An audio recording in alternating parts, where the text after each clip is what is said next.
ഞാൻ ഈ തിരക്കിട്ടൊരുങ്ങുന്നത് എന്തിനാണെന്ന് ചോദിച്ചാൽ, കഴിഞ്ഞ ദിവസം വയനാട്ടിൽ നിന്ന് കെട്ടും കെട്ടി വെല്ലൂരെത്തിയതിന്റെ കാരണമായ ആ ഒരു കല്യാണം ഉണ്ടല്ലോ, അതിന് പോവാൻ നിൽക്കുകയാണ് കേട്ടോ.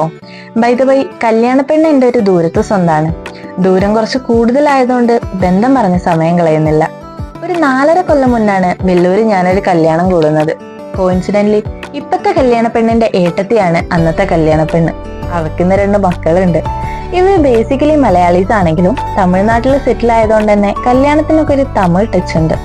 എന്തായാലും നമുക്ക് മുഖ്യം ഫുഡ് തന്നെ. അപ്പോൾ ഇന്ന് മൈലാഞ്ചി കല്യാണാണ്, അതായത് തലേ ദിവസം. വീട്ടിൽ നിന്ന് കുറച്ച് ദൂരെയാണ് കേട്ടോ ഓഡിറ്റോറിയം, അതുകൊണ്ട് നമ്മൾ കാറിലാണ് പോകുന്നത്. കല്യാണത്തിന് എത്തിയാൽ ആദ്യം എന്ത് ചെയ്യണം?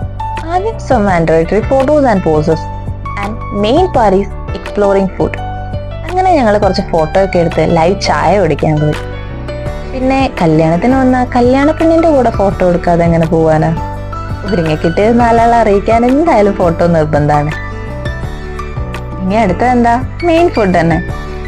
ഗീ റൈസിന് കൂട്ടായിട്ട് അവര് ദാളിച്ചാന്ന് വിളിക്കുന്ന പരിപ്പറി വന്നപ്പോ ഞാനും അനു ഒന്നിച്ചച്ചുവിനൊരു നോട്ടം നോക്കി. പിന്നെ ദേഷ്യം വരില്ലേ? പിന്നെ ചൂട് ചിക്കൻ ഫ്രൈ വന്നപ്പോഴാണൊന്ന് സമാധാനമായത്. അതിനുശേഷം കുറച്ച് മെഹന്തി കലാപ്രകാശനവും നടത്തി. ഓഡിറ്റോറിയത്തിന് മുന്നിലൂടെ ഒരു നൈറ്റ് വാക്കും. ആഹാ, അന്തസ്. ഇനി പോയി ഉറങ്ങട്ടെ, നാളെ കല്യാണത്തിന് എത്തണം.